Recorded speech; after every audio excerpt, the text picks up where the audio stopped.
Arwin, parang habang tumatagal, dumadali itong series para sa inyo pag tinitignan. Parang scouted nyo na itong Rain or Shine. Pero more than that, parang mas nag-e-enjoy kayo ngayon. Ang ganda ng rhythm nyo as a team. Ano ba yung rason behind this?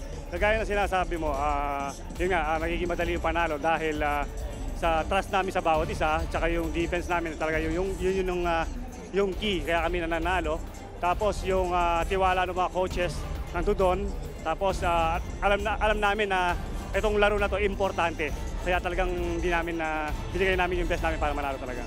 Ngayon, Arwin ng Alaska, naghihintay na sa final. Sa tingin nyo ba, sa Friday, matatapos nyo na ang series na to? Oo naman.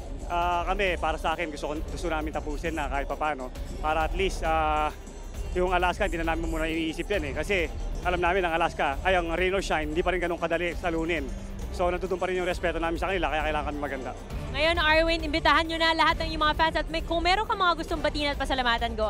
Una-una, binabati ko ang aming big boss. Happy birthday po, Boss Ramon.